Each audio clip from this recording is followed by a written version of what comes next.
Little Leo reacted perfectly to Tracy's return. Christmas is ruined. Why?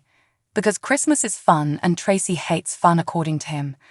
I'm looking for more scenes between these two as the holidays approach, because they have a very unique relationship that blossomed out of Ned's injury and time as Eddie Main. Olivia and Lois were quick to question Tracy's real reasons for returning home when she claimed she needed Luke's power of attorney papers. Olivia thought maybe she was home to spend the holidays with her family, which again brings me to Bobby. As I said in last week's column, it makes no sense that Bobby wouldn't come home for the holidays as well, so they need to address her passing. Yes, even at this time of year. With Leslie Charleson back as Monica, it seems clear somehow they will be addressing the topic soon. Speaking of Monica, while it's great to have her back finally, did they have to make her first scenes in years about hospital business? And not just hospital business, but this not exactly thrilling lawsuit storyline involving Finn. Monica is going to have to be involved, but could we have first had her come home from her conference and get into it with Tracy and Oliva over the Christmas decorations? Or just scenes of her being welcomed home from her 100th conference by her family? Brooke Lynn, still on cloud nine due to her engagement to Chase, was surprisingly happy to see her granny home. Hilariously, Tracy immediately called her out on being happier than usual, which is when they shared their engagement news. I loved Tracy's reaction and asking Chase, "What took you so long?" And then when she mentioned a prenup when he said he had to prove to Brooke Lynn he didn't love her for her money, well, that was classic money-grubbing Tracy. Still, the whole reason didn't resonate, as it's never been about Brooke Lynn's money for Chase, and she knows that. I felt for Tracy when she had to learn a few weeks after the fact, and from Olivia, that Ned was back and Eddie was no more. Way to keep Mom informed. However, it didn't take Tracy long to push Ned to find a way to keep Michael out of ELQ. For someone who claims to want nothing to do with ELQ, she sure is making herself constantly involved in it. Now Ned is using what he knows about Nina to blackmail her into getting information on Aurora and Michael's intentions. Has Ned just not been paying attention and seeing how Michael still is no fan of Nina's? As if Michael's just going to volunteer his plans to Nina. There are pretty much only two outcomes I can see coming from this. Either Nina snaps and reveals her secret, or she finds a way to play one against the other. As much as I want the secret out, along with every other viewer, I wouldn't mind watching her make Ned and Michael squirm a bit first. It's nice to see Brooke Lynn and Maxie putting their friendship back together. As much as I disliked how the deception and Tracy's involvement with the Deceptor just ended abruptly, I think I'm going to enjoy watching Maxie and Brooke Lynn work to take back the company from Tracy. It will be nice to see Tracy shocked for once and karmic for Brooke Lynn to dish out a business coup without Tracy seeing it coming.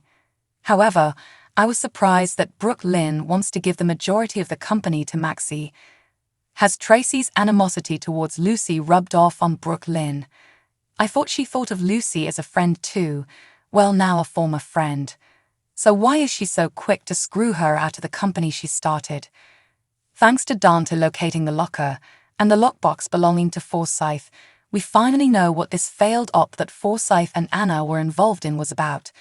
As the operation took place in the 80s, it of course was a very 80s story about helping an Eastern European general defect and bring top secrets with him.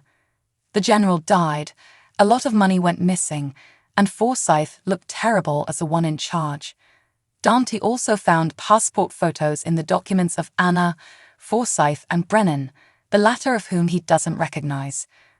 While he can't run it through a police database without alerting the WSB, how long would it take Dante to go to Spinelli for help?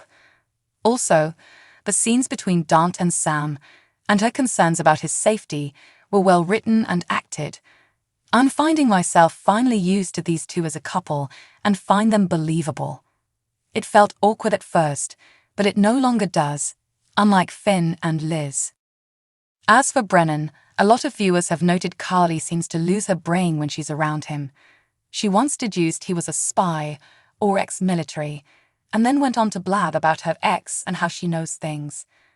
Actually, every time Brennan makes sure he runs into her, she opens her mouth, and seems to just let information flow freely. As someone who knows how the seedy side of Port Charles works, shouldn't her radar be going off?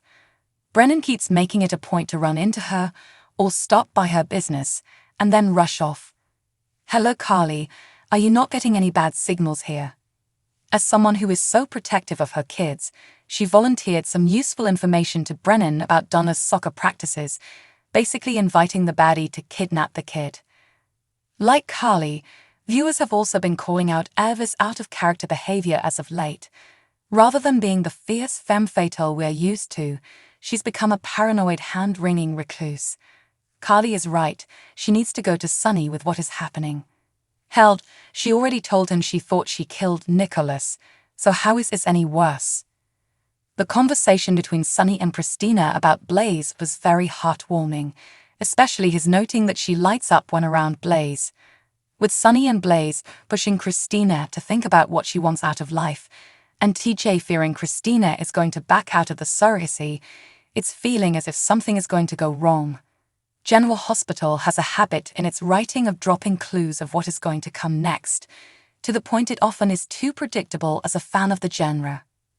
Sasha and Cody were adorable on Friday's show when she brought a gift by the stables for him. They continue to dance around their feelings, but are getting more and more comfortable talking about them. I'm still hoping to see them kiss for New Year's. So Adam doesn't want to be a doctor, but instead wants to be a musician. And we are supposed to care about this development. Why? What's next? And audition with Brooklyn.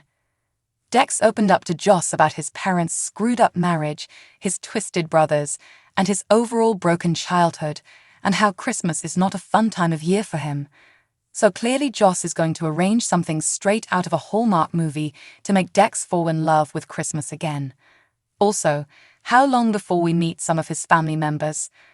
Finally, Friday's quick storyline with Mike's missing cap was weird, but also a missed opportunity. In the episode before, Sonny and Stella were talking about missing Mike, and the next day Donna wished to find Mike's cap, which had gone missing as a Christmas present for Sonny. I immediately thought, wait, this is the exact plotline of A Family Circus Christmas. It was a TV special that was probably last shown in the 80s, based on the comic strip of the same name. In the special, the dad is sad because the Christmas star treetop that his father made got lost, and he feared it got accidentally thrown out the year before. However, Granddad's ghost returns and helps little Jeffy find where the dad put the star last year and forgot. I was sure Mike's ghost was going to help Donna find his hat. Alas, it just magically appeared on the park bench, a Christmas miracle. That's all I've got as far as my opinions on the week that was. Before you settle in to watch the daytime Emmys, be sure to comment with your thoughts below.